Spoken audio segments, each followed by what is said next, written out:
Hello students, welcome to Products BSV classes. I am Chandan Kumar, Faculty of Physics. Now today I am going to describe about your third chapters that's from expected questions. तो चलिए देखते हैं यहाँ पे हम लोग कि आप लोग का ये तीसरा चैप्टर्स जो मानव नेत्र से संबंधित है और उसमें हम लोगों को एक्सपेक्टेड क्वेश्चन लेके आए। एक्सपेक्टेड क्वेश्चन और मैंने प्रीवियस जो है जितना भी आया था एग्जाम में प्रीवियस ईयर का क्वेश्चन करवा दिया है। यहाँ पे हम लोग डीपली वर्णन करने वाले हैं एक्सपेक्टेड क्वेश्चन के बारे में। तो सबसे पहला चीज़ जो प्रीवियस और एक्सपेक्टेड अगर आप अच्छी तरह से कर लेते हैं तो एग्जाम में आप बेहतर होने वाला है। तो चलिए मेरे साथ जुड़े रहिए और देखते हैं फर्स्ट क्वेश्चन। हम लोग का ये फर्स्ट क्वेश्चन क्या है, यहाँ पे फर्स्ट क्वेश्चन की तरफ चलते हैं। फर्स्ट क्वेश्चन बोल रहा है कि एक स्वस्थ मानव का दृष्टिपरास कितना होता है। दृष्टिपरास करने का मतलब यहाँ पे हम बोल रहे हैं रेंज के बारे में। ये हमारा प्रास है, प्रास यहाँ पे रेंज के बारे में बोल रहा है कि रेंज है यहाँ पे क्या। आपने बोला होगा ना कि आप तुम्हारा जो है रेंज कितना है, रेंज बताओ।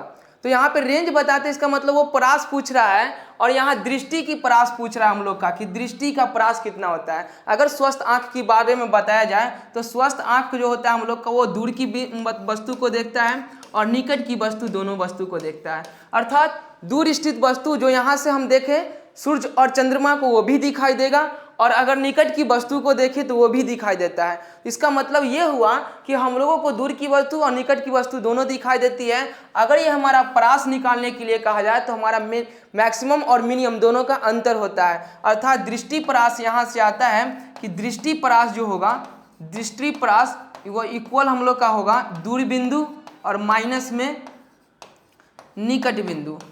अगर यहाँ पे कहा जाए कि हम लोग को दूर बिंदु और निकट बिंदु आती है तो अगर आपसे पूछे कि बताइए स्वस्थ मानव है उसका दूर बिंदु कहाँ तक होगा, अर्थात वो कहाँ से कहाँ तक की वस्तु को देख सकता है। तो सर मानव जिसका आंख स्वस्थ है वो तो क्या कर सकता है, सूर्य को भी देख सकता है, तारा को भी देख सकता है, चंद्रमा को भी देख सकता है। इसका मतलब ये हुआ कि ये हमसे क्या है, अनंत दूरी पे है। तो जब अनंत दूरी की बात आती है तो दूर बिंदु क्या हो जाता है, अनंत हो जाता है। और जब दूर बिंदु अनंत हो जाएगा और निकट बिंदु, तो निकट बिंदु के बारे में कहा जाए तो आंख का जो निकट बिंदु होता है अर्थात अच्छा तरह से जो प्रतिबिंब दिखाई देगा वो आंख के लिए 25 सेंटीमीटर दूरी रखा गया है। अर्थात निकट बिंदु आंख के लिए कितना होता है, 25 सेंटीमीटर होता है। अगर हम ये बताएं आप लोगों को कि अनंत में से 25 सेंटीमीटर को हटा लीजिए, अर्थात ये बड़ा समुंदर है, उस बड़ा समुंदर में से आप एक लोटा या एक बाल्टी पानी निकाल लीजिए तो क्या उसमें कुछ अंतर पड़ने वाला है। तो जवाब आ गया नहीं सर, वो तो समुद्र का समुद्र ही रहेगा। इसका मतलब ये हुआ कि हमारा मान जो है अनंत आ रहा है, उसमें से क्या 25 सेंटीमीटर घटा लेंगे तो क्या उसका मान चेंज होगा, नहीं सर अनंत ही आएगा। इसका मतलब ये हुआ कि हम लोगों को यहाँ दृष्टि परास पूछ रहा है, वो भी स्वस्थ मानव को पूछ रहा है जिसका आंख में कोई खराबी नहीं हो। तो जब स्वस्थ मानव के बारे में पूछेगा दृष्टि परास कितना होगा तो हम लोगों का दृष्टि परास उसका कितना होता है, तो अनंत होता है। ऑप्शन वाइज यहाँ पे देख रहे हैं 25 सेंटीमीटर भी उन्होंने बताया कि इसका निकट बिंदु होगा, तो ये नहीं हो सकता है। शून्य तो कभी इसका होगा नहीं क्योंकि ये माइनस करके अभी बताएं कि दृष्टि परास जो होता है वो हमारा मैक्सिमम कहने का मतलब दूर बिंदु और मिनिमम कहने का मतलब निकट बिंदु। तो चलते हैं, ये भी हमारा शून्य नहीं होगा। हम लोगों का ऑप्शन जो आता है अभी बताएं कि इसका कितना आता है, अनंत आता है। तो ऑप्शन जो हमारा जाएगा वो सी जाएगा। क्लियर हो गया होगा। चलते हैं अगला क्वेश्चन की तरफ। अगला क्वेश्चन इसमें क्या कहता है, अगला क्वेश्चन बोल रहा है कि पुतली के साइज को कौन नियंत्रित करता है। पुतली को साइज को कौन नियंत्रित करता है, पुतली क्या होगा और इसके बारे में हम लोग समझेंगे। तो चलते हैं, पुतली क्या है उसके बारे में सबसे पहला चीज देख रहे हैं यहाँ पे।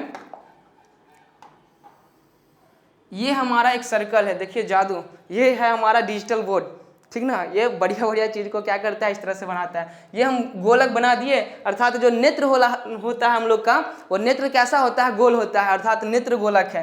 तो जब नेत्र गोलक की बात किया जाए तो इसमें जो सबसे बाहर का जो चिन्ह होता है इस तरह से ऐसे आता है। ये हमारा इस तरह से नेत्र गोलक बना रहे थे, हमारा गोलक भाग, गोल कहने का मतलब गोल वाला भाग हो गया। और ये जो हमारा आ रहा है ये बना रहा है उसका अगला, जिसको हम लोग बोलते हैं कि सबसे अगला जो भाग होता है ये हमारा क्या होता है, कॉर्निया होता है। नेत्र गोलक का अगला भाग हम लोग का क्या होता है, कॉर्निया होता है। अब इस कॉर्निया की बारे में हम बात करें तो इस कॉर्निया की जो बारे में हम बात कर रहे हैं तो यहीं पे हम लोगों को इस तरह से ये पॉइंट आती है जो ऐसे होकर जाती है और नीचे से इस तरह का जो पॉइंट आती है वो ऐसे होकर जाती है। और दोनों के बीच जो होता है हम लोगों को, दोनों के बीच जो होता है झिल्ली नुमा इस तरह का संरचना होता है जिसको सिलियरी मांसपेशिया हम लोग कहते हैं। ये हमारा यहाँ पे ऐसे होता है संरचना, और दोनों का दोनों जो होता है हम लोगों को ये दिखाई दे रहा होगा आप लोगों को। यहाँ से हमने बताया कि ये जो हम लोग का बिंदु है ये बना है यहाँ पे कि ये हमारा जो है एक गोला भाग है। ये जो है हमारा नेत्र गोलक का गोला भाग है, और इस तरह से ये सिलियरी मांसपेशिया है। और जब सिलियरी मांसपेशिया की बात किया जाए तो दोनों के बीच जो हम लोग का प्रयोग होने वाला है वो लेंस प्रयोग करते हैं, और ये लेंस यहाँ पे इस तरह से रहता है, ऐसे उत्तल लेंस। इस लेंस को पकड़ के जो रखता है ये सिलियरी मांसपेशिया होती है। जो झिल्ली लग रहा है कि वो झिल्ली टाइप का है, ये हमारा सिलियरी मांसपेशिया होता है। और इसी सिलियरी पेशिया जो होता है इसके आगे का जो भाग होता है ये वाला जो दिखाई दे रहा है कि नीचे की तरफ ये क्या कर रहा है, इस तरह से आ रहा है। ये जो दिखाई दे रहा है आपको ये वाला भाग, ये नीचे की तरफ आने वाला, यही हम लोगों का ये कहलाता है आइरिस। और आइरिस जो होता है ये आइरिस के दोनों, ये भी आइरिस है, ये भी आइरिस है, ये दोनों आइरिस के बीच में जो भाग छिद्र आपको दिखाई दे रहा है यही हमारा क्या कहलाता है, पुतली होता है यहाँ पे। अर्थात दोनों आइरिस के बीच वाला जो भाग होता है वही हमारा पुतली होता है। तो यहाँ से क्वेश्चन पूछा गया है, कि पुतली के साइज को नियंत्रित कौन करता है। अर्थात जो पुतली होगा ना उसका साइज मतलब बढ़ाना घटाना। जब हमने क्वेश्चन पढ़ाया था प्रीवियस ईयर क्वेश्चन, या हमने ये लेक्चर वाली वीडियो में बताया था, तो आप भी यहाँ पे जाके उसको देख सकते हो। आप डीपली इसके बारे में वर्णन किए हैं कि पुतली जो होता है, पुतली क्या होता है, जैसे आप धूप में जाते हैं और कभी कमरा में आते हैं तो देखा होगा कि जब धूप में से कमरा में आते हैं तो वहाँ पे आपको कुछ दिखाई नहीं देगा, पूरा का पूरा काला हो जाता है। तो यही जो होता है हम लोग का पुतली जो होता है, जब धूप में जाते हैं तो सिकुड़ कर छोटा हो जाता है, और जब हम लोग कमरा में आते हैं तो उस समय सिकुड़ कर छोटा होता है, लेकिन कमरा में आने के कुछ देर बाद धीरे धीरे वो फैलता है। तो इसको जो नियंत्रित कर रहा है ना, फैलने का और सिकुड़ने का काम, ये किसके द्वारा नियंत्रित किया जाता है। तो अभी हमने इसके बारे में बताया कि यहाँ जो होता है ये दोनों का दोनों क्या है, हमारा आइरिस है, आइरिस के बीच वाला भाग होता है। अर्थात आइरिस क्या करता है, सिकुड़ कर छोटा और फैलता, मतलब ये जो होता है ऊपर की तरफ ऐसे खींचेगा तो बीच का भाग खाली अर्थात फैल जाएगा, फिर अगर वो ऊपर से नीचे की तरफ ऐसे आता है तो छोटा हो जाएगा। तो दोनों का काम हमारा आइरिस कर रहा है। तो देखते हैं आइरिस ऑप्शन में कहाँ है। नेत्र गोलक तो अगला गोला भाग होता है, अभी बताए हैं कि नेत्र गोलक जो होता है इस तरह से हम गोल जो भाग होता है इसको नेत्र गोलक कहते हैं। आंख जिस गोले का भाग होता है वह हमारा क्या होता है, नेत्र गोलक होता है। अगर ऐसे बनाए ये हमारा नेत्र गोलक किस तरह से गोला भाग होगा, यहाँ पे जिस तरह से हमने बताया। चलते हैं अगला, इसमें तो कह रहा है आइरिस। आइरिस अभी बताएं कि आइरिस दोनों जो नीचे का भाग होता है पकड़ के रखता है इस तरह से, वो हमारा आइरिस होता है। क्या रेटिना बनाए नियंत्रित करेगा? सर रेटिना पे तो प्रतिबिंब बनता है तो कहाँ नियंत्रित करेगा। और नेत्र लेंस का काम ही होता है कि उससे प्रकाश होकर जाएगा रेटिना पे। तो ये भी हमारा ऑप्शन क्या हो जाएगा, गलत। ये भी गलत, ये भी गलत, मतलब ऑप्शन हमारा राइट कौन सा हो जाएगा, बी आइरिस। तो देखते हैं अगर यहाँ पे आपको समझ नहीं आया तो नेक्स्ट हम लोग आगे देखते हैं इसमें कि अगला क्या कर रहा है। तो इस यहाँ पे हम दिखाएं आपको फिगर के जरिए, ये हमारा फिगर है।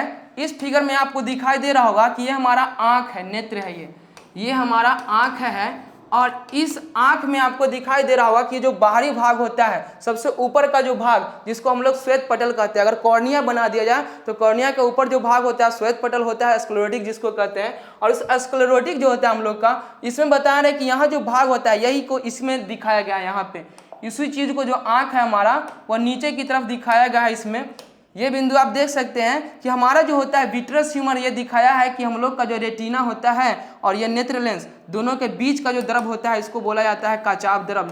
इसके बारे में हम पूरा डिटेल्स जो है चैप्टर में थ्योरी में कर दिए हैं, इसी को कचाव द्रव कहते हैं। और नेत्र लेंस, ये लेंस और हमारा कॉर्निया इसके बीच में द्रव होता है, इसको बोला जाता है जलीय द्रव एक्वस ह्यूमर। ठीक ना, इसको कहा जाता है जलीय द्रव एक्वस ह्यूमर। तो यहाँ पे हम लोग चलते हैं, जलीय द्रव है, एक्वस ह्यूमर का काम करता है। हमें यहाँ क्या पूछा गया, तो सर आपने बताया था कि आइरिस के बारे में, अर्थात पुतली को कौन क्या करता है, नियंत्रित करता है। तो ये जो भाग आपको दिख रहा है, इसी चीज़ को हम इस फिगर में यहाँ पे दिखाएंगे बड़ा करके। ये जो भाग दिख रहा है ना, जैसे ये हमारा क्या है, नेत्र लेंस है, ये दोनों को पकड़ के जो रखा हुआ आगे की तरफ अभी बनाया था हमने कि झुका हुआ भाग होता है, ये वाला भाग और ये वाला भाग दोनों तरफ से झुका होता है, बीच का भाग खाली होता है। यही क्या करता है, सिकुड़ कर फैल कर क्या करता है, यहाँ पे जो पुतली होता है ना उसको नियंत्रित करते रहता है। अर्थात जब हम लोग को नियंत्रित होगा तो बताएं कि कैसे आप धूप से आते हैं कमरा में तो दिखाई देता है। तो क्लियर हो गया होगा यहाँ पे, ये सारे का सारा चीज़ हमने आपको बताया था इसमें और डिटेल्स दिया है।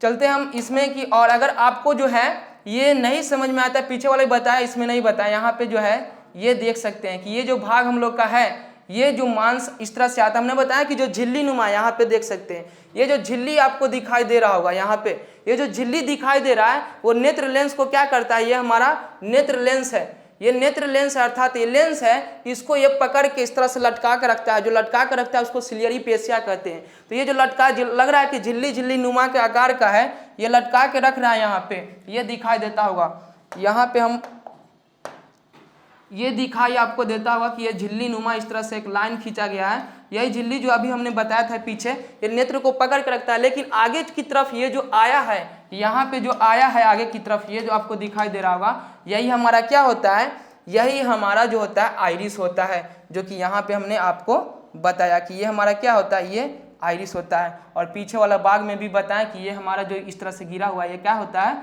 आइरिस होता है। तो कंप्लीट हो गया होगा। यहाँ से क्वेश्चन पूछेगा कि पुतली को नियंत्रित कौन करता है, तो आइरिस करता है। चलते हैं अगले क्वेश्चन की तरफ। अगला क्वेश्चन क्या है, अगला क्वेश्चन कहता है किसी कोलाइडी विलयन में निलंबित कणों के प्रकाश का प्रकीर्णन को क्या कहा जाता है। अगर कोई कोलाइडी विलयन है, कोलाइडी विलयन है, तो उसमें निलंबित कणों से प्रकाश के प्रकीर्णन होगा तो वह क्या कहलाएगा। अगर विलयन कोलाइडी है, कोलाइडी माध्यम हम लोग का है उसमें की, तो वो जब उससे प्रकाश की किरण होके जाएगी तो उस प्रकाश की जो प्रकीर्णन होगा, जब किरणें जाएगी तो वहाँ प्रकीर्णित होगी, उस प्रकीर्णन को क्या कहा जाता है, तो वो हमारा क्या वायुमंडलीय प्रभाव होता है। नहीं सर, वायुमंडलीय प्रभाव में तो हम लोगों को बताया गया था कि वायुमंडलीय प्रभाव होता है, उसमें घनत्व में अंतर के कारण और अपवर्तनांक में अंतर के कारण यहाँ पे हम लोग की स्थिति बनती है। तो क्या वायुमंडलीय प्रभाव के कारण ये कोलाइडी विलयन में जो है प्रकाश का प्रकीर्णन होगा तो कहलाएगा, तो नहीं सर। वर्ण विक्षेपण, तो यहाँ वर्ण से याद होना चाहिए कि वर्ण मतलब होता है रंग, अर्थात जब हम लोग कोई रंग की बात आती है तब वहाँ पे वर्ण विक्षेपण कहते हैं, जिसमें सातों का सातों जो प्रकाश श्वेत प्रकाश हम लोग बोलते हैं सूर्य में पाया जाता है, वहाँ पे वर्णन किया जाएगा। तो क्या है, रंगों के बारे में वर्णन तो नहीं किया, मतलब ये भी ऑप्शन हमारा क्या हो जाएगा, खत्म। टिंडल प्रभाव, आपने भी पढ़ा होगा टिंडल प्रभाव, अर्थात जिगजैग पैथ में जैसे दिखाई देता हुआ कि जब हम क्या करते हैं, टॉर्च को अगर पानी रखे हुए हैं, वो हमारा कोलाइडी विलयन है, अगर उसमें टॉर्च जलाते हैं तो देखिएगा कि वो उसका जो होता है एक जिगजैग पथ रेखा तरफ बनाता है, देखने में अच्छा लगता है। वही हमारा जो होता है प्रभाव बनता है, और उस प्रभाव को क्या कहा जाता है, टिंडल प्रभाव कहा जाता है। तो यहाँ से हमको ये क्लियर हो गया होगा। चलते हैं अगला क्वेश्चन की तरफ। अगला क्वेश्चन बोल रहा है कि जब श्वेत प्रकाश एक प्रिज्म से होकर गुजरता है, श्वेत प्रकाश मतलब सातों रंगों का प्रकाश, श्वेत प्रकाश जब प्रिज्म से होकर गुजरता है, अगर ये श्वेत प्रकाश है उसको हम प्रिज्म से होकर गुजारेंगे तो कौन सा रंग सबसे अधिक विचलित होगा। अब आ गया हम लोगों को रंग की बात। तो जब हम लोग रंग की बात आता है, बोल रहा है कि विचलित होना, अगर विचलित होना कहने का मतलब ये हुआ कि रंग होगा मतलब वर्ण होगा, और विचलित हो रहा है मतलब इसका मतलब विक्षेपित हो रहा है, अपने पथ से क्या हो रहा है, वो हट रहा है। इसका मतलब ये हुआ कि जब कभी वर्ण विक्षेपण की बात आएगी तो हम लोगों को यहाँ पे चलना होगा। तो रंग है और वो भी बोल रहा है कि वो विचलित होता है, विक्षेपित होता है। तो वर्ण विक्षेपण आप लोग अगर पढ़े होंगे तो वहाँ क्लियर हो गया कि जब इसमें बढ़ता है सातों का सातों रंग, जब प्रिज्म से होकर बाहर निकलता है तो कम विचलित होता है कौन, रेड वाला, और सबसे ज्यादा विचलित होता है कौन, नीचे आने के बाद हम लोगों को बैगनी। और यहीं से हम लोगों का एक फार्मूला बना था, बैजानी ह पीनाला, अर्थात बैगनी, जामनी, नीला, हरा, पीला, नारंगी और लाल। तो यहाँ से हमको ये इस तरह से एक शेड्यूल प्राप्त होता है, जिसमें सबसे ऊपर क्या होता है, लाल, इसका कम विचलन के कारण ये सीधा होता है, अधिक विचलित होने के कारण ये बैगनी जो होता है हम लोग को नीचे होता है। क्वेश्चन पूछा है कि अधिक, यहाँ भी हम लोग को जो पूछा गया है प्रश्न, वो पूछा गया कि अधिक विचलित कौन होगा, तो क्या लाल होगा सर, लाल तो कम विचलित होता है इसलिए सबसे ऊपर होता है, नीचे हम लोगों को बैगनी आता है, तो लाल ऑप्शन खत्म हो गया। पीला तो बहुत नीचे, हरा, हरा जो होता है बीज वाला होता है। अगर हम बोले ये हमारा भिवगयोर बनाता है, भिवगयोर बनाता है, अर्थात VIBGYOR, इसमें सातों का सातों हम लोग का प्रकाश है, तो बीच में कौन सा आता है, तो बीच में सर आता है हम लोगों को ग्रीन। तो ग्रीन तो यहाँ पे होगा नहीं, तो जब ग्रीन नहीं होगा तो हम लोग को सबसे नीचे कौन सा होता है, सबसे नीचे हम लोग का बैगनी होता है, वायलेट होता है। ये क्लियर हो गया होगा। चलते हैं अगला क्वेश्चन की तरफ। अगला क्वेश्चन क्या कर रहा है, ये आपको समझ में आ रहा होगी, जितना भी हम डिटेल्स दे रहे हैं ये क्वेश्चन के साथ साथ आपको और चीजें भी क्लियर होते जा रही है कि सर वर्ण विक्षेपण क्या आता है, वर्ण मतलब रंग होता है, विक्षेपित मतलब अपने पथ से हट हो जाना, अलग हो जाना। तो यहाँ से भी क्लियर होगा कि जब रंग अलग अलग हट जाएगा इसका मतलब वर्ण विक्षेपण होगा, और कब होता है, जब प्रिज्म से श्वेत प्रकाश बाहर निकलती है तब। चलते हैं अगला क्वेश्चन की तरफ। अगला क्वेश्चन क्या कर रहा है, ये बोल रहा है कि एक प्रिज्म साधारणतः कितने सतहों से घिरा होता है। अगर एक प्रिज्म की बात किया जाए तो उसमें कितना सतह होता है, तो डिटेल्स दिए थे हम क्या, उसमें हम बताए थे एक माध्यम रखे हुए थे, और जब थ्योरी का लेक्चर करवा रहे थे वीडियोस में, और बताए थे आपको, जैसे मान लीजिए कि एक यहाँ पे हम लोग का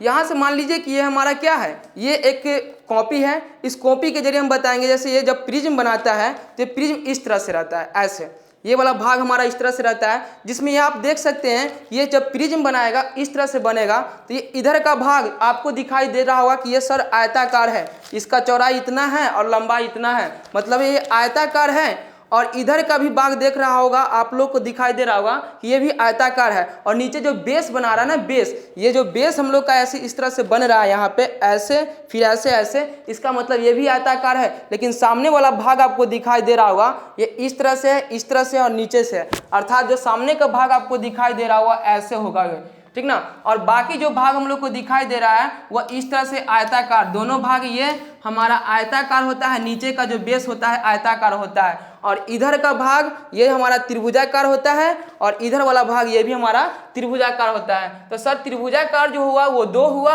और आयताकार जो हुआ हमारा 3 हो गया। तो टोटल हमारा 3 और 2 मिलकर कितना बनाता है सतह, तो पता चला कि सर यहाँ पे 3 और 2 मिलकर टोटल जो प्रिज्म में सतह बनती है वह हमारा 5 होता है। क्या 2 होगा, 4 होगा, आंसर क्या होगा 5 सतह होती है, लेकिन उसमें 3 जो होता है हम लोगों को आयताकार सतह होती है और 2 होती है हमारा त्रिभुजाकार। तो यहाँ से 3 क्वेश्चन निकला। पहला कि अगर पूछेगा कि प्रिज्म साधारणतः कितना सतह से मिलकर बना होता है, तो जवाब आनी चाहिए 5। अगर पूछेगा कि प्रिज्म में जो होता है आयताकार सतह की संख्या कितनी होती है, तो जवाब आ जाएगा 3। अगर पूछेगा कि प्रिज्म में जो होता है हम लोगों को ये त्रिभुजाकार सतह की संख्या कितनी होती है, तो जवाब आ जाएगा 2।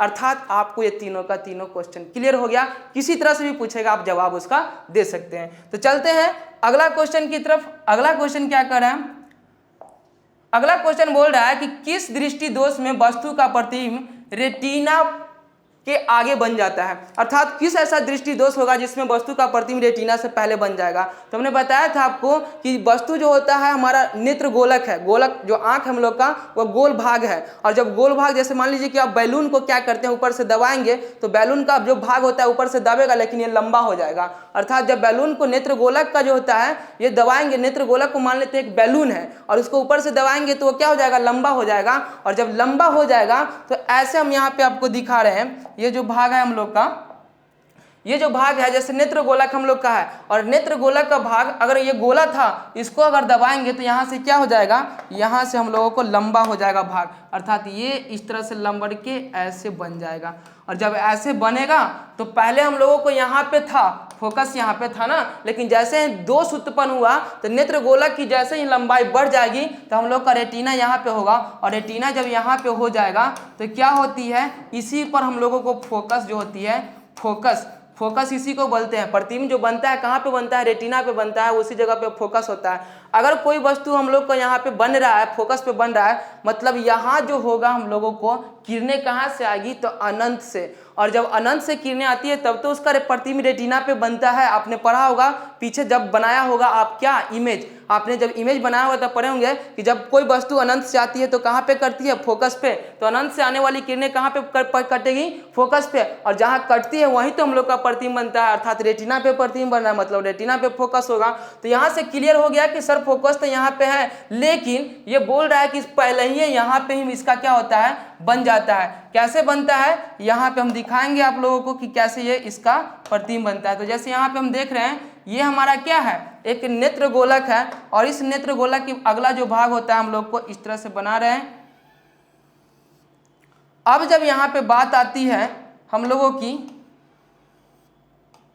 यहाँ पे जब हम लोगों की बात आती है कि सर ये नेत्र गोलक से कैसे एक होगा, तो जब यहाँ से जो हम लोगों को बढ़ा, ये जो बढ़ के पीछे की तरफ आया, इसका मतलब कि नेत्र गोलक की इसको दबाएंगे ऐसे, नेत्र गोलक की लंबाई बढ़ गया, मतलब पहले रेटिना यहाँ पे थी, अब रेटिना कहाँ पे आ गया, यहाँ पे आ गया। अगर यहाँ पे रेटिना आ गया मतलब प्रतिबिंब जो आ रहा था अनंत से, ये हमारा लेंस हो जाएगा बीच में, और इस लेंस से जो है क्या होगी, जब किरणें आएगी इस तरह से, जब ये हमारा लेंस से जो है किरणें आ रही है अनंत से, तो ये क्या होता है, यहाँ पे आता है, कन्वर्ज होने के बाद यहीं पे कट जा रहा है। ये तो आ रहा है अनंत से किरणें, और जब किरणें अनंत से आ रही है तो क्या होती है, यहाँ पे आकर ये कट जाती है। लेकिन रेटिना सर नेत्र गोलक जब दृष्टि दोष उत्पन्न हो जाता है तो नेत्र गोलक की लंबाई बढ़ जाती है, मतलब रेटिना तो यहाँ पे आ गया। तो यही पूछा है कि किस दोष में जो होता है ये रेटिना से पहले ही ये इसका प्रतिबिंब बन जाता है। समझ में आया होगा आपको, अब क्लियर हो गया कि किस दोष में जो होता है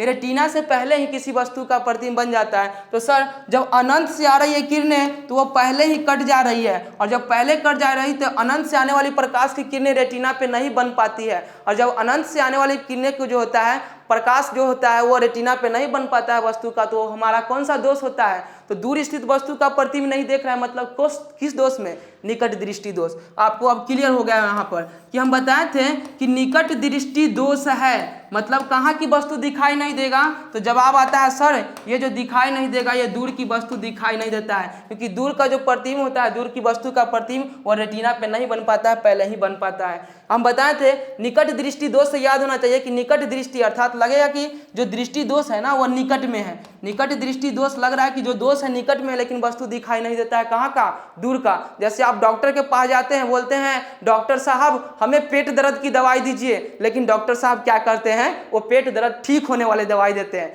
बस वही यहाँ पर हम लोग को लगाना है सेंस कि निकट दृष्टि दोष है, अर्थात दोष लगना चाहिए कि निकट में है लेकिन दिखाई कहाँ की वस्तु नहीं देगी, तो दूर की वस्तु दिखाई हम लोग को नहीं देती है। दूर की जब वस्तु दिखाई नहीं देती है इसका मतलब यहीं तो दूर है ना, यह अनंत पे दूर स्थित वस्तु का प्रतिबिंब रेटिना के पहले बन जाता है, मतलब दोष कौन सा हमारा हो जाएगा, निकट दृष्टि दोष। तो चलते हैं अपने क्वेश्चन की तरफ। यहाँ से आपको दिख रहा होगा कि निकट दृष्टि दोष, दूर दृष्टि दोष। अभी बताएं कि हम लोग वो दोष होता है, हम लोग का निकट दृष्टि दोष होता है जिसमें दूर की वस्तु जो अनंत पर रखी होती है उसका रेटिना के पहले ही प्रतिबिंब बन जाता है, अर्थात हमारा ये ऑप्शन हो गया। जरा दूरदर्शिता में तो दोनों का दोनों होता है, और ये वर्णांधता हो जाता है, ठीक ना, वर्णांधता जिसको कुछ ही दिखाई नहीं दे, कलर ब्लाइंडनेस जिसको हम लोग कहते हैं, ठीक ना, उसमें जो होता है रंग जो होता है एक साथ हम लोग ये नहीं देख सकते हैं दो रंगों को। तो चलते हैं अगला क्वेश्चन होता है। अगला क्वेश्चन क्या कर रहा है, तारों का टिमटिमाना किसके कारण होता है। जो तारा आकाश में आप देखते हैं रात के समय वो टिमटिमाता है, तो किसके कारण होता है, तो तारा जो टिमटिमाता है ना ये हमारा वायुमंडलीय अपवर्तन के कारण होता है। कैसे सर, यहाँ पे टिमटिमा रहा है तो क्या वर्ण विक्षेपण हम लोग बोल सकते हैं, तो सर बताएं कि रंग जो होता है, रंग, वर्ण मतलब होता है रंग, और विक्षेपण मतलब क्या करना, विक्षेपित हो जाना, अपने मार्ग से हट जाना। इसका मतलब रंग तो नहीं आता है रात में, लाल पीला हरियर रंग नहीं आता है, तो वर्ण विक्षेपण ऐसे ही हम लोग का वायुमंडलीय वर्ण विक्षेपण का नहीं होगा। परिकीर्णन मतलब होता है परिकीर्णित कर देना, छितरा देना, किसी भी प्रकाश को आ रहा है छितरा देता है, तो क्या प्रकाश सूर्य यहाँ तारा से आता है तो छितरा देता है, तो सर यहाँ पे भी हम लोग का वायुमंडलीय परिकीर्णन नहीं। तो सर अगर आप बोल रहे हैं कि वायुमंडलीय अपवर्तन है, इसका मतलब आप समझा सकते हैं कि सर कैसे होगा। तो देखियो यहाँ पे हम बताएं कि जब वायुमंडल होता है उसमें बहुत सारा हम लोगों को क्या है, ये धूल के कण है, और फिर हम लोगों को वहाँ जलीय बूंदे सारा का सारा मिलकर एक लेयर बनाता है हम लोग का। जब लेयर बनाएगा ना, जब ये लेयर बनाएगा तो कहीं पर इसका घनत्व जो होगा अधिक होगा, कहीं पे घनत्व कम होगा। यही कारण है कि जब प्रकाश जो होता है हम लोग को अंतरिक्ष से आती है तो जैसे ही वायुमंडल में प्रवेश करता है तो घनत्व में अंतर के कारण और अपवर्तनांक में अंतर के कारण यह क्या होता है, यहाँ से अपना पथ मोड़ना शुरू कर देता है। जब यह आएगा तो बताएं कि जब माध्यम दो चेंज होती है, यहाँ से आया तो क्या होता है कि ये हमारा जब अभिलंब बनेगा, जब ये हमारा अभिलंब बनेगा तो अभिलंब से क्या होती है, अभिलंब से मुड़ जाती है, अभिलंब से ये दूर भागती नहीं है, अभिलंब की ओर मुड़ जाती है, यहाँ मुड़ के आएगा, फिर ये हमारा दूसरा इस तरह से वहाँ पे घनत्व जो होगा चेंज हो जाएगा। जब घनत्व चेंज होगा तो यहाँ भी ये क्या करेगा, अभिलंब की तरफ मुड़ेगा, और फिर जब यहाँ पे अभिलंब जो हम लोग को यहाँ से फिर आएगा, इस तरह से हम ये अभिलंब खींचते हैं तो फिर ये क्या करेगा, एक माध्यम से दूसरे माध्यम, यहाँ भी घनत्व में क्या हो गया, चेंजिंग हो गया, तो यहाँ भी क्या करेगा, सीधे नहीं निकल के यहाँ भी ये क्या करेगा, इस तरह से मुड़ जाता है अभिलंब। तो देखिए ये जो प्रकाश की किरणें आने वाली थी, अगर ये नहीं मुड़ती तो ये हम लोग को दिखाई देता है यहाँ पे, लेकिन इस तरह से मुड़ के पहले यहाँ दिखाई दिया, फिर यहाँ दिखाई दिया, और लास्ट में फिर हम लोगों को नीचे इस तरह से यहाँ पे दिखाई देता है। इसका मतलब ये हुआ कि लगता है ये आया इस तरह से, आया इस तरह से, और आया इस तरह से, मतलब टिमाटे दिखाई देता है, आया बुझता है, आया बुझता है। तो किसके कारण हुआ, तो सर घनत्व के कारण होता है कि वायुमंडल जो होता है जैसे हम लोग का मध्य भाग में आता है ना, अंतरिक्ष से आया तो अंतरिक्ष में तो कोई वायुमंडल नहीं, कोई दिक्कत नहीं है, लेकिन जैसे हम लोग को वायुमंडल में आता है वहाँ पे हम लोगों का जो होता है घनत्व में अंतर के कारण वहाँ पे क्या होती है, इस तरह के जो बना है कि हम लोग पढ़े थे कि अपवर्तन में क्या पढ़ा है कि जब माध्यम चेंज होती है तो घनत्व में अंतर के कारण क्या होता है कि सघन माध्यम से जैसे ही विरल माध्यम में जाएगा तो क्या होती है, अविलंब से दूर भागती है, लेकिन विरल माध्यम से सघन में आती है, अर्थात विरल माध्यम हवा हो गया, सघन माध्यम जल हो गया, तो अविलंब की ओर क्या होती है, मुड़ जाती है। तो हम लोग को निर्वात था, वहां पे कोई हवा नहीं था, तो वो क्या था, विरल माध्यम, लेकिन जैसे ही हमारे अंदर आया तो वायुमंडल में, तो वहां पे बहुत सारा धूल के कण है, जलीय हमारा वहां पे जल के जो छोटे छोटे बूंदे हैं वायुमंडल में, फिर बहुत सारा गैस है, तो वहां तो माध्यम हो गया ना सर। जब माध्यम हो जाएगा तो हम लोग का अपवर्तन चालू हो जाएगा और इसी वजह से ये टिमटिमाते हुए नजर आता है। तो क्या हुआ, वायुमंडलीय अपवर्तन हो जाएगा हम लोग का आंसर। अगला चलते हैं, निकट दृष्टि दोष को सामान्यतः किस लेंस से दूर किया जाता है। निकट दृष्टि दोष को सामान्यतः किस लेंस से दूर किया जाता है, तो हमने अभी पढ़ा था निकट दृष्टि दोष, और निकट दृष्टि दोष में होता है कि दूर की वस्तु दिखाई नहीं देती है। इसका मतलब ये हुआ यहाँ पे कि जब दूर की वस्तु दिखाई नहीं देती है तो इसका प्रतिबिंब हम लोग को रेटिना यहाँ पे हम लोग को बनाना है, और जब रेटिना यहाँ पे हम लोग को जो बनाना है, इसका मतलब ये हुआ कि इसके पहले कुछ ऐसा चीज लगाना होगा, ऐसा व्यक्ति को खड़ा करना होगा जो उसको पीट पीट कर दूर भेजे, अर्थात जब पीट पीट कर दूर भेजेगा तब ना यहाँ पे कन्वर्ट करके वहाँ पे आएगा। इसका मतलब ये हुआ कि इसके आगे हम लोग जो है ये लगा देते हैं अवतल लेंस। अवतल लेंस की दूर कौन भेजता है, दूर भेजने का काम हम लोगों को किया जाता है किसके द्वारा, तो ये हमारा जो होता है अवतल लेंस के द्वारा, क्योंकि अवतल लेंस का जो होता है ये बोला जाता है अपसारी लेंस है। तो चलते हैं, यहाँ पे हम देख रहे हैं, यहाँ पे देख रहे हैं कि जब इससे प्रकाश की किरणें होकर इस तरह से जाएगी तो ये इस तरह से भेजेगी यहाँ पे इस बिंदु पे, और फिर यहाँ से प्रकाश की किरणें इसके आएगी तो यहाँ से फिर क्या होती है, ये बिंदु यहाँ पे भेजी गई, यहाँ पे भेजेगी, अर्थात जब यहाँ पे भेजेगी तो इसको अब कन्वर्ज करने में लेंस को क्या करना होगा, इस तरह से ऐसे और इस तरह से ऐसे, यहाँ से, अर्थात जब आया इससे, जब अवतल लेंस से आया, जब अवतल लेंस से आया तो इसका मतलब ये हुआ कि इसको पहले ये अपसरित करके इस बिंदु तक भेजता है, और जब पहले जो इसको कन्वर्ज करके, जब दूरी यहाँ पे था कन्वर्ज करके आगे ही काट रहा था, जब यह बढ़ जाएगा तो जब बढ़ के कन्वर्ज करके यहाँ तक आएगा, इसको भेजने में यहाँ तक दूरी लगेगी, और लगते लगते रेटिना पे ले जाके क्या करता है, इसका प्रतिबिंब बना देता है। अर्थात जो लेंस का यूज किए हैं, यहाँ पे हम जिस लेंस का यूज किए हैं वो हमारा कौन सा लेंस है, तो हमारा अवतल लेंस है। अर्थात निकट दृष्टि दोष में जब दूर की वस्तु दिखाई नहीं देती है तो उसको क्या करते हैं, सुधारने के लिए हम अवतल लेंस का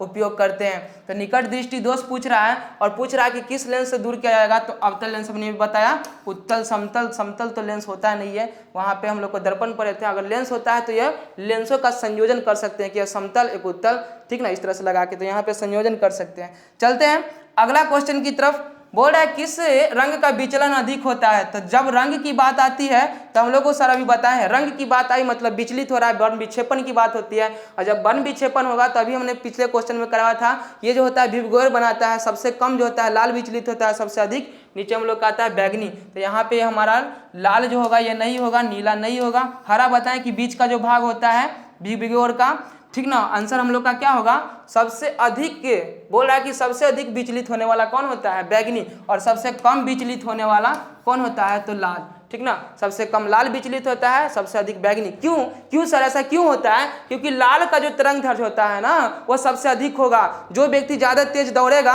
वो जब जल्दी पहुंचेगा, इसमें जल्दी पहुंचता है, उसको कोई भी रोक टोक नहीं होगा, लेकिन जो धीरे धीरे चल रहा है उसके सामने तो बहुत सारी गाड़ियां आती रहेगी, वो क्या होगा, साइड से हटते रहेगा, लेकिन जो स्पीड दौड़ेगा वो क्या करेगा, जल्दी पहुंचेगा, उसको आगे कोई मार्ग में कोई रुकावट नहीं मिलेगी। यही कारण होता है कि लाल का तरंग दैर्ध्य अधिक होता है, वो कम विचलित होता है, लेकिन जिसका चाल कम है, बैगनी का चाल कम होता है, जब दौड़ेगा तो उसी के सामने वो बहुत सारे गाड़ियां आते हैं, मतलब साइड होते चला जाएगा, मतलब अधिक विचलित होता है। यही कारण ऐसे समझ सकिएगा, सेंस लगाइए। साइंस जब हम पढ़ रहे हैं ना तो उसमें सेंस लगना चाहिए, तब जाकर आपको ये अच्छी तरह से समझ में आएगी। तो अपना कुछ में क्या कीजिए, सेंस लगाइए, ताकि आप उस चीज को अच्छी तरह से समझ सके। अगला क्वेश्चन की तरफ चलते हैं।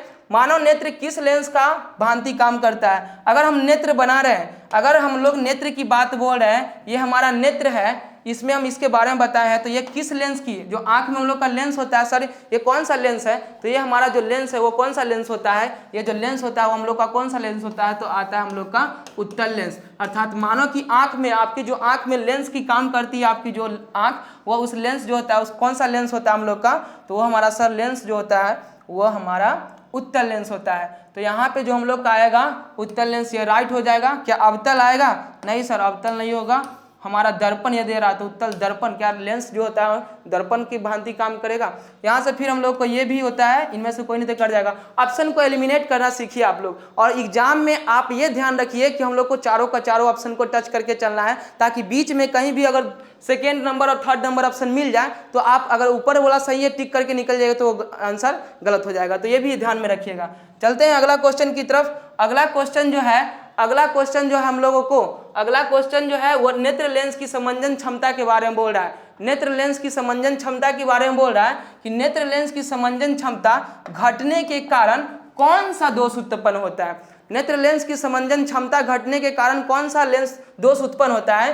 तो समंजन क्षमता जब घटते हैं, बताएं कि दूर स्थित वस्तु का और निकट स्थित वस्तु का जो हम स्पष्ट प्रतिबिंब रेटिना पे नहीं बना पाते हैं तो हम लोग का क्या होता है, यही नेत्र लेंस की समंजन क्षमता घटने के कारण होता है। और जब क्षमता जो होगा यह घटेगा, इसका मतलब ये हुआ कि वहाँ निकट दृष्टि दोष भी उत्पन्न होगा और दूर दृष्टि दोष भी उत्पन्न होगा। और हमने बताया कि जरा दूरदर्शिता ऐसा होता है, जरा दृष्टि दोष जिसमें ना तो दूर की वस्तु दिखाई देती है न ही निकट की वस्तु, अर्थात ये दोनों को जब ये फॉलो करता है तो क्या ऑप्शन ए और बी सही होगा? सर नहीं, जब यहाँ पे दे ही दिया कि हमारा ये दोनों का दोनों ऑप्शन फॉलो करता है, मतलब ये भी गलत और ये भी गलत, अर्थात हमारा क्या हो जाएगा, ये राइट हो जाएगा। अर्थात इस दृष्टि दोष में जरा दूरदर्शिता में ना तो निकट की वस्तु को हम लोग देख पाते हैं और न ही दूर स्थित, अर्थात ये फॉलो कर रहा है कि दूर स्थित वस्तु का और निकट स्थित वस्तु का जब दोनों का प्रति नहीं बनाता है तो समंजन क्षमता घटने का कारण तो वही है कि हम लोग को सही से इसका किसी का ना दूर की ना निकट की वस्तु का प्रतिबिंब बनाता है। चलते हैं अगला क्वेश्चन, ये हमारा राइट आंसर कौन सा हो जाएगा, सी। अगला क्वेश्चन बोल रहा है कि एक व्यक्ति के चश्मे में लगे लेंस की क्षमता 2 डायोप्टर है। यहाँ पे दे दिया कि क्षमता जो है, क्षमता अर्थात पावर दे दिया, पावर को पी से डिनोट करते हैं, और ये दे दिया कि प्लस में +2D है। तो सबसे पहला चीज यहाँ पे हम लोगों को इसका साइन देखना होगा कि प्लस है कि माइनस है। तो पता चला कि ये धनात्मक है, और जब धनात्मक है तो हमारा लेंस कौन सा होगा, किस लेंस की जो होता है चिन्ह परिपाटी के अनुसार किस लेंस की जो क्षमता होती है धनात्मक होती है, तो पता चलता है हम लोग का तो पॉजिटिव जो होता है उत्तल का होता है। उत्तल लेंस का जो होता है दाहिने तरफ हम लोगों को चिन्ह परिपाटी में उसका फोकस जो होता है, मुख्य फोकस वह दाहिना तरफ होता है, और दाहिना तरफ जो होता है दूरी हम लोगों को वह लिया जाता है क्या चीज का, पॉजिटिव लिया जाता है। तो हमारा कौन सा लेंस हो जाएगा, उत्तल। अवतल लेंस का होता है लेफ्ट की तरफ फोकस होती है, और मूल बिंदु से जो होता है हम लोग को, मूल बिंदु यहाँ पे प्रकाशीय केंद्र हो गया, प्रकाशीय केंद्र से मापी गई दूरी यहाँ पे निगेटिव होता है। समतल उत्तल जो होता है इसमें 2 लेंस का क्या है, संयोजन है, और बाईफोकल लेंस यहाँ पे हम लोगों को बेलनाकार जो लेंस होती है जिसमें दोनों का दोनों होता है वो तो नहीं होगा। जब पॉजिटिव दे दिया गया तो इसका मतलब ये समझ में आना चाहिए कि हम लोगों को राइट की तरफ बनना चाहिए, और राइट हमारा उत्तल लेंस है। अगला क्वेश्चन की तरफ चलते हैं। अगला क्वेश्चन है चंद्रमा पर खड़े यात्री का आकाश कैसा दिखता है। तो हम बताएं कि यहाँ पे जो होगा आकाश, अगर कोई व्यक्ति चंद्रमा पे है तो वहाँ पे कोई वायुमंडल नहीं होता है, और जब कोई वायुमंडल चंद्रमा पे नहीं होगा इसका मतलब क्या, वह प्रकाश को क्या करेगा, कभी हम लोग को परावर्तित करेगा, जब प्रकाश को परावर्तित करेगा नहीं उसको परिकिरणित करेगा, तो कोई प्रकाश हमारे जो होता है यहाँ पे आंख तक नहीं आ पाएगा, जिस वजह से वो कैसा दिखेगा, वो जो हम लोग का आकाश वो दिखेगा कि काला। अर्थात किसी वस्तु को जब कोई रंग जो होता है, जब कोई हम लोगों को परावर्तित नहीं कर पाता है किसी रंग को, तो वस्तु कैसा दिखता है, काला। इसीलिए जब अंतरिक्ष यात्री चंद्रमा पे रहेगा तो उसको आकाश कैसा दिखेगा, काला दिखेगा।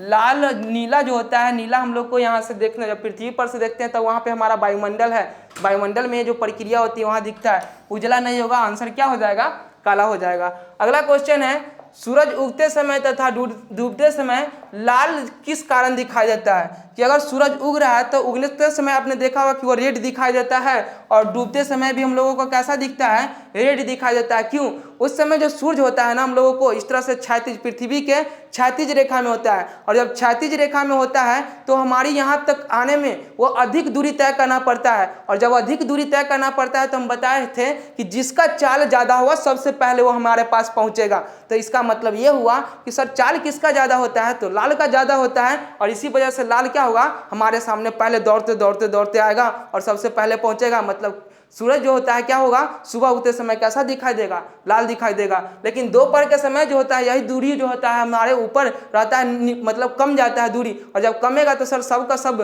प्रकाश जो है एक साथ पहुंचेगा। किसी को अगर मान लीजिए कि आप 5 दोस्त है, पांचों को एक साथ दौड़ा दें और बोले कि हम लोगों को 10 मीटर दूरी तय करना है, तो सर तेजी से तो पहुंच जाएगा सब एक साथ। लेकिन अगर बोले कि 1 किलोमीटर दूरी तय करना है तो इसका मतलब ये हुआ कि जो फास्ट से जो दौड़ेगा वही सबसे पहले पहुंचेगा। यही हम लोग का यहाँ पे नियम लगता है कि सूरज उगते समय जो होता है और डूबते समय क्षितिज के पास होता है तो अधिक दूरी तय करेगा। जब दूरी तय करेगा तो उसमें जिसका प्रकाश ज्यादा होगा, चाल जिसका ज्यादा होगा वही हमारे पहले पहुंचेगा। तो यहाँ चाल किसका ज्यादा होता है, लाल का। लेकिन पूछ रहा है यहाँ पे किसके कारण दिखाई देता है, तो सर यहाँ पे जब आती है बात चाल की, तो चाल में हम क्या वर्ण विक्षेपण लगा सकते हैं। तो रंग का यहाँ पे क्या विक्षेपित हो रहा है, क्या रंग जो है अपने पथ से विचलित हो रहा है, नहीं सर। यहाँ तो जब हम लोग बोल रहे हैं तो ये दूरी की बात बोल रही है, चाल की, जिसका चाल ज्यादा होगा। मतलब जो फैलाता है प्रकाश, जो फैलाता है, जब प्रकाश फैलाएगा तो कौन सबसे पहले पहुंचेगा, तो पता चलता है वायुमंडलीय अपवर्तन तो नहीं होगा। वर्ण विक्षेपण की बात हम बताया कि विक्षेपित होता है, अलग अलग हटता है। लेकिन यह मार्ग हम लोगों को ये बता रहा है कि कौन सबसे पहले पहुंचेगा। लाल दिखाई दे रहा है, इसका मतलब कौन, तो प्रकाश का प्रकीर्णन। अर्थात जब रंग जो होता है प्रकीर्णित होगा ना, जब प्रकाश जो हम लोग को प्रकीर्णित होगा तो प्रकीर्णन के बाद जो होता है रंग, जिस रंग का चाल सबसे अधिक होगा वह हम लोग को क्या करेगा, सबसे पहले दिखाई देगा। और इसमें एक एग्जाम्पल ये नहीं है, ये एग्जाम्पल हम लोग को ट्रेन में ही आता है कि आपने सिग्नल देखा हुआ, सिग्नल का भी रंग कैसा होता है, लाल होता है। अगला क्वेश्चन की तरफ चलते हैं। अगला क्वेश्चन बोल रहा है कि मानव नेत्र वस्तु का कैसा प्रतिबिंब बनाता है। तो हमारा आंख है, और आंख बताए हैं कि आंख में जो होता है उत्तल लेंस होता है, और उत्तल लेंस में दोनों प्रकार की वास्तविक और काल्पनिक दोनों प्रतिबिंब बनता है। तो आंख कैसा प्रतिबिंब हम लोग को बनाता है, भाष्य की वास्तविक। तो सर जब आंख में हम लोगों को किसी वस्तु का कोई प्रतिबिंब देखते हैं तो उसका वास्तविक प्रतिबिंब देखते हैं। और ये पर्दा हम लोग का जो होता है ना, पर्दा का काम कौन करता है, तो मस्तिष्क करता है हम लोग को। क्यों, क्योंकि जब आंख के रेटिना पे प्रतिबिंब बनता है तो आंख के रेटिना जो होता है उसके बाद जो नीचे नर्व होती है जिसको दृक् तंत्रिका कहते हैं, वो दृक् तंत्रिका क्या करता है, मस्तिष्क से जुड़ा होता है। और वो मस्तिष्क पर वस्तु का जो होता है हम लोग का प्रतिबिंब वहां पे ले जाके वो पर्दा का काम करता है, वहां पे बनाता है। तो किसी वस्तु को उल्टा रहता है तब तो उसका सीधा प्रतिबिंब बनता है ना मस्तिष्क पर। हमने बताया था कि फिगर आपने बताए थे जितना भी हम लोग को कि बताया था उसमें कि किसी वस्तु को जब उल्टा बनेगा ना तो वो सीधा करके दिखाता है। अर्थात अगर हम लोग को काल्पनिक कहा जाता है, काल्पनिक प्रतिबिंब पहले से सीधा है तो उसको जब पर्दा पे प्राप्त करेंगे तो उल्टा हो जाएगा। मतलब ये हुआ कि काल्पनिक प्रतिबिंब हमारा ऑप्शन से ऐसे ही कट गया, तो इसको कुछ करने नहीं जाएंगे, कट जाएगा। अगर आ गया हम लोग का वास्तविक वाला बात, तो वास्तविक वाला बात आती है तुम्हें 2 ऑप्शन, इसको कैसे एलिमिनेट किया सर। तो इसको एलिमिनेट करने के लिए आप क्या कीजिए, सबसे पहला चीज देखिए कि वस्तु को हम लोग पहले उल्टा बनेगा, जब पर्दा पे जाएगा तो वो सीधा बनता है। इसका मतलब ये हुआ कि उल्टा वाला हम लोग को ये दोनों में मिल रहा है। तो यहाँ तक तो कंप्लीट है। अब हम लोगों को जो आंख के द्वारा जो बनता है, अर्थात जो आंख के द्वारा का बड़ा प्रतिबिंब बनेगा, नहीं सर, वहां पे जो प्रतिबिंब बनता है वो हमारा छोटा बनता है। और यही काम दृक् तंत्रिका क्या करता है, इस उल्टा और छोटा प्रतिबिंब को ले जाके हमारा मस्तिष्क पर सीधा करके और बड़ा करके दिखाता है। अर्थात आप जो वस्तु का देखते हैं प्रतिबिंब वह छोटा होता है, आंख में जो प्रतिबिंब आपका रेटिना पे बना रहा है वो छोटा होता है, लेकिन हमारा ये जाके दृक् तंत्रिका क्या करती है, दृक् तंत्रिका जो होता है मस्तिष्क से जुड़ा होता है। जब यह मस्तिष्क होता है तो मस्तिष्क को कैसा प्रतिबिंब दिखाता है, सीधा और बड़ा करके। तो यहाँ ऑप्शन हमारा जो आया राइट निकल के हमारा क्या हो जाएगा, सी हो जाएगा। और ये भी ऑप्शन हमारा डी जो होगा गलत है। 2 ऑप्शन मिला लेकिन तीसरा फॉलो नहीं किया, तो ये भी हमारा क्या हो जाएगा, गलत। तो इस तरह से एलिमिनेट कीजिए आप। एग्जाम में आपको प्रचुर मात्रा में समय मिलता है, आपको इनफ टाइम दिया जाता है, तो पहले उसको पढ़िए, अलवल्ली में गलवल्ली मत कीजिए, ठीक है। तो हम लोग चलते हैं, फिर मिलेंगे इस तरह से अगले वीडियो में आप लोगों को लेकर। आज के लिए इतना ही रखते हैं। आप पढ़ते रहिए और अपने आप को ये साबित करके दिखाइए कि हम आगे आने वाले एग्जाम 2021 है उसमें अच्छा करेंगे। धन्यवाद।